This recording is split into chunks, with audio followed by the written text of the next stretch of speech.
You think the reason you're stuck is because you're not trying hard enough. You've been told over and over that motivation is something you summon through discipline, that if you just push a little harder, wake up a little earlier, work with a little more focus, plan your days more carefully, execute with more precision, everything will finally click into place.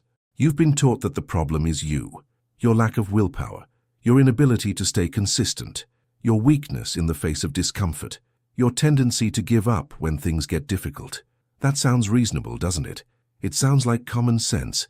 It sounds like the kind of wisdom a responsible adult would internalize and apply to their life. It sounds like the truth, but it's wrong. It's not just partially wrong or wrong in some minor detail you can adjust for. It's fundamentally, structurally, catastrophically wrong. And the fact that you believe it, the fact that you've organized your entire life around this belief, is precisely why you're exhausted right now. It's why every effort feels like dragging a weight uphill with no summit in sight. It's why even your victories feel hollow, why your accomplishments don't bring the satisfaction you expected, why your small wins evaporate the moment you achieve them. The system you've been following isn't broken because you're using it incorrectly. It's broken because it was built on a fundamental misunderstanding of what human beings actually need to function. Before we go any further, I need you to do something. Subscribe to this channel and leave a like. This kind of content doesn't follow the usual formulas. It doesn't give you easy answers or quick fixes, and your support helps us keep bringing these deeper reflections to people who genuinely need them. This matters more than you might think. Now, let's talk about what's actually happening to you. We live in a culture that worships effort above all else. Hustle, grind, optimize, execute. The entire modern self-help industry, worth billions of dollars, is built on a single premise. You are one habit away from transformation. One morning routine, one productivity system, one mindset shift, one course, one framework.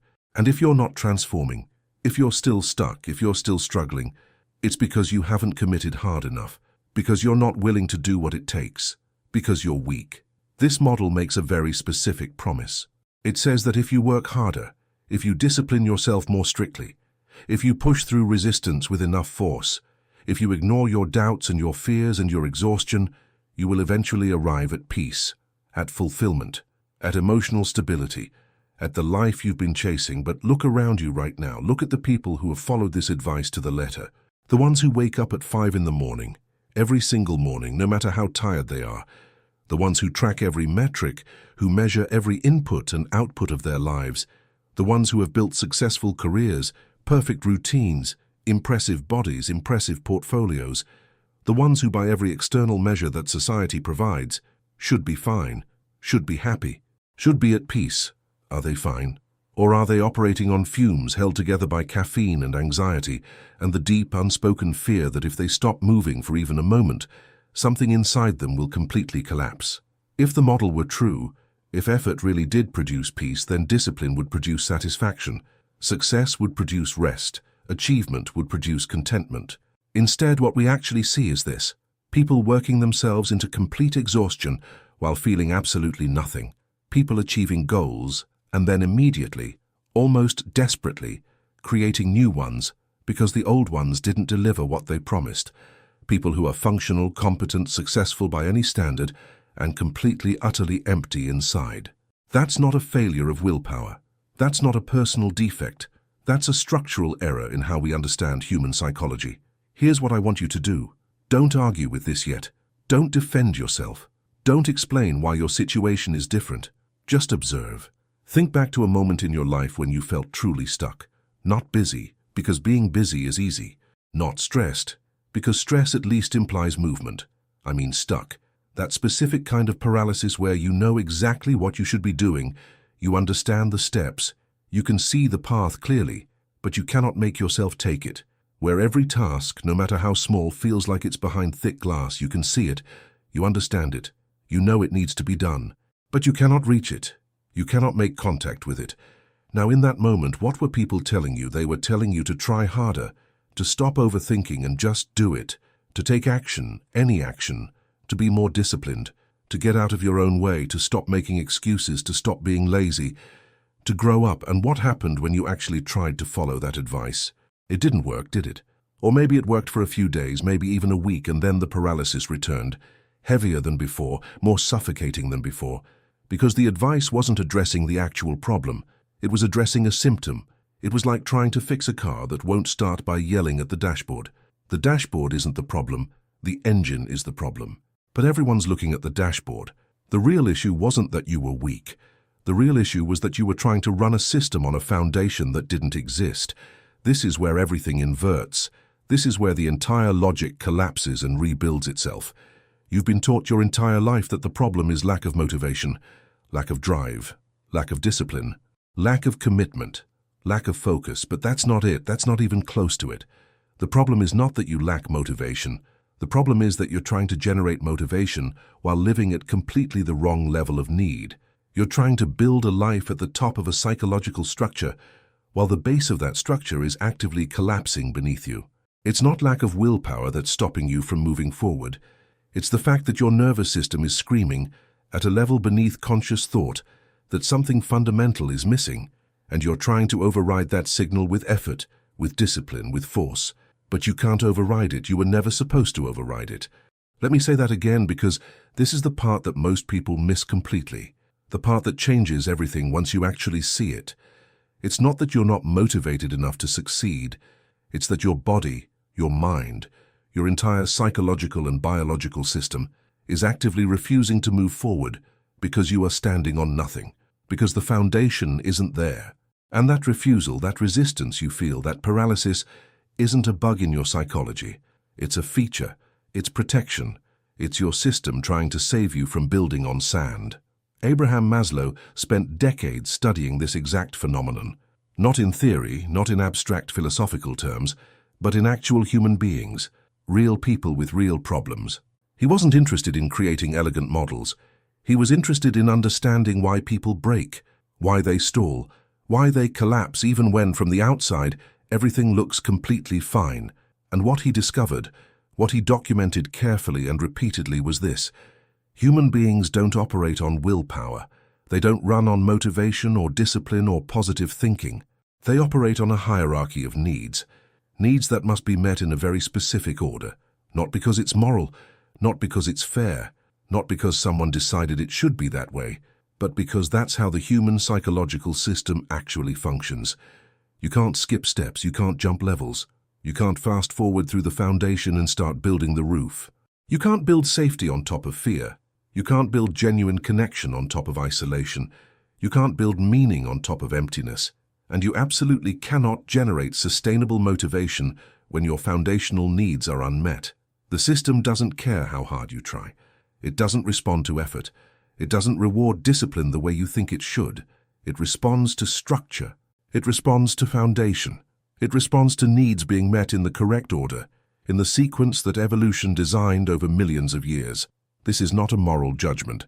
This is not about whether you deserve success or whether you're worthy of happiness. This is mechanical. This is architectural. Your psychology has a structure, and that structure cannot be bypassed no matter how motivated you are.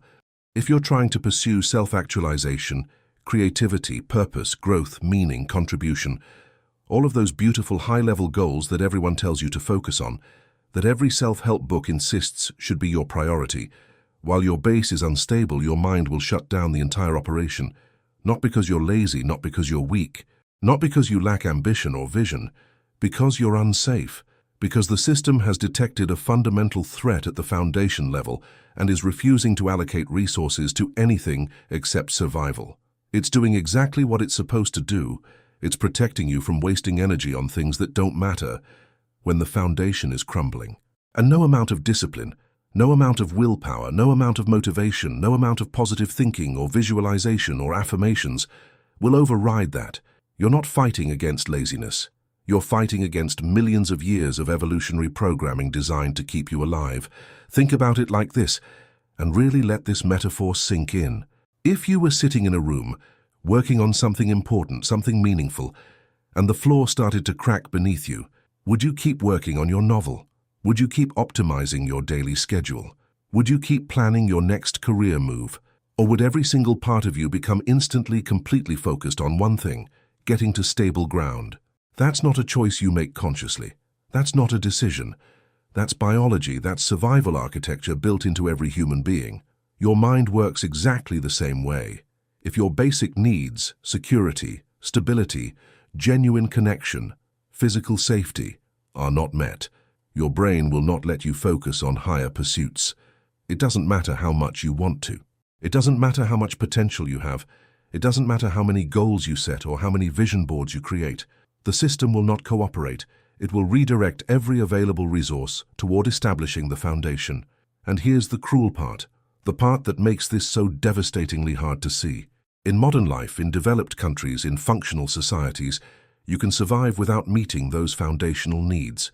You can get by, you can function, you can look completely fine from the outside, you can hold a job, pay your bills, maintain your routines, show up on time, fulfill your obligations. You can do all of that while running on absolutely nothing. But you can't thrive. You can't grow. You can't feel truly alive. You can't access the parts of yourself that make life feel genuinely worth living. And because you can survive, because you're not literally dying, you assume the problem is you. You assume that if you just tried harder, if you just found the right system, if you just developed more discipline, you'd finally break through. But you won't. You can't, because the problem isn't effort. The problem is foundation. If this is hitting something real for you, if this is touching something you haven't been able to name, leave a comment and let me know where you're watching from. Sometimes, just knowing that other people are navigating this same realization, that you're not alone in this, changes everything. Now let's go deeper, because this isn't just a personal problem. This isn't just happening to you. It's happening to entire generations, entire societies, entire cultures. We've built a civilization that glorifies the very top of the pyramid. Achievement, creativity, purpose, influence, impact, self-expression, innovation, disruption. All the things that live at the absolute peak of human need, the things that only become possible after everything else is securely in place. But we've systematically, almost deliberately, gutted the base. We've made housing so expensive that people in their 30s and 40s, people with good jobs and responsible lives, can't afford basic stability, can't afford to know where they'll be living in 5 years. We've destroyed traditional community structures, the ones that provided automatic connection, that gave people a sense of belonging without effort, so now people are more isolated than any generation in recorded human history. We've normalized 60-hour workweeks. We've glorified exhaustion. We've made rest seem like weakness, so people can't actually rest without feeling guilty, without feeling like they're falling behind. We've turned every relationship into a networking opportunity, every friendship into a potential transaction, every interaction into a chance to build your personal brand, so people can't trust anyone fully anymore. They can't let their guard down. They can't be vulnerable without calculating the risk. We've created a society where the foundation is constantly shifting, where security is a luxury most people can't afford, where connection requires scheduling 3 weeks in advance, where rest is something you earn after you've proven your productivity. And then, after deliberately creating a society that makes foundational needs almost impossible to meet for the majority of people, we turn around and tell them the problem is their mindset. We tell them to be more resilient, more adaptable, more positive, more grateful. We sell them courses on productivity, on discipline, on mental toughness, on manifesting abundance, on thinking their way into a better life. And it doesn't work. It can't work. Not because people aren't trying, not because they're not smart enough or dedicated enough, but because you cannot think your way out of unmet needs. You cannot positive think your way out of a nervous system in crisis mode. Maslow saw this with perfect clarity. He understood something that modern culture has completely forgotten. A person who is hungry doesn't need a vision board. A person who is unsafe doesn't need a goal-setting framework. A person who is genuinely isolated doesn't need a productivity hack. They need food. They need safety. They need connection. They need the foundation. And until those needs are actually met, not just intellectually acknowledged but actually met, nothing else will work. Not because they're broken, not because they're doing it wrong, because the system is functioning exactly as it was designed to function.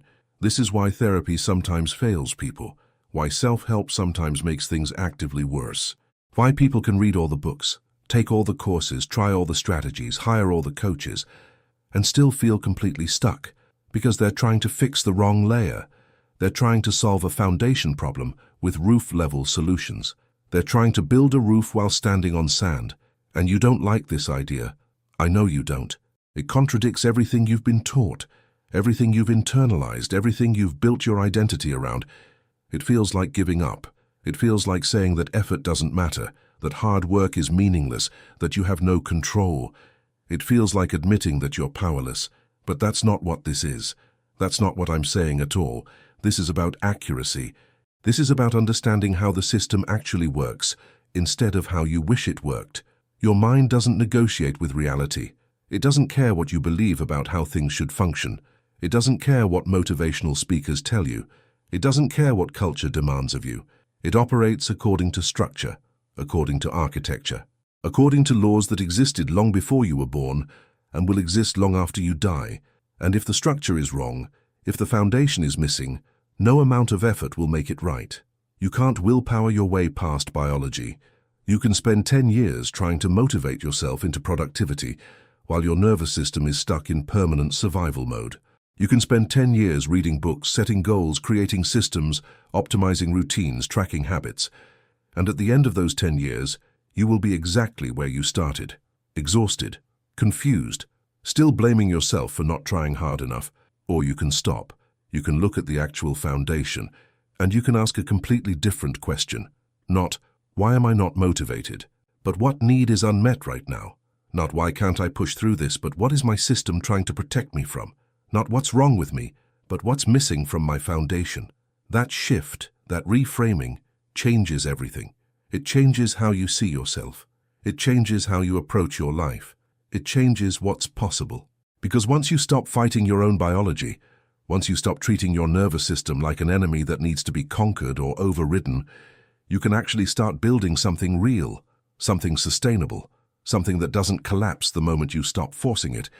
You can start meeting the needs that were never met, not through willpower, not through discipline, through structure, through actually creating the conditions that make safety possible, that make connection possible, that make rest possible. You can start creating safety, even if it's small, even if it's just one corner of your life where you feel genuinely secure. You can start building real connection, even if it's just with one person who actually sees you. You can start establishing genuine rest, even if it's just 10 minutes a day where you're not performing, where you're not optimizing, where you're not trying to be better. And when you do that, when you actually start building the foundation instead of trying to construct the roof, something almost magical happens. Motivation returns, not because you forced it, not because you manufactured it through discipline, but because the system is no longer in crisis mode, because your mind finally feels safe enough to allocate resources to something other than survival. Creativity returns, ideas return, energy returns, not because you demanded them, but because the conditions that allow them to exist are finally in place. This is what Maslow understood. This is what modern self-help has completely tragically lost. You don't generate motivation. You create the conditions for it to emerge naturally. You don't force growth. You remove the obstacles that are preventing it. You don't overcome your limits through effort. You meet your needs, you build your foundation, and the limits dissolve on their own. So if you've been stuck, if you've been trying and nothing's working, if you're exhausted and you don't even know why anymore, I want you to stop asking what's wrong with you. Stop asking why you can't just be better, try harder, do more. Start asking what's missing, start asking what need isn't being met. Start asking what your system is trying to tell you. Not what you should be doing, but what you actually need right now, what your foundation actually requires. Because the answer isn't more discipline, it's not more effort, it's not a better system or a better routine or a better mindset. The answer is foundation. The answer is meeting the needs you were taught didn't matter, the needs you were told to push through, the needs you learned to ignore because they seemed weak or childish or inconvenient. Safety, rest, connection, stability, the things that make you human instead of a productivity machine. Those are the things that matter most. And once you have them, once they're actually in place, everything else becomes possible. Not easy, but possible. Because you're no longer building on sand. You're no longer trying to construct a life on top of nothing. You're building on solid ground, on foundation, on the structure that actually supports growth instead of collapsing beneath it. And that changes everything. If this helped you see something you couldn't see before, if this gave you a new way to understand what's been happening, subscribe to the channel and leave a like. It helps this kind of reflection reach more people who desperately need it.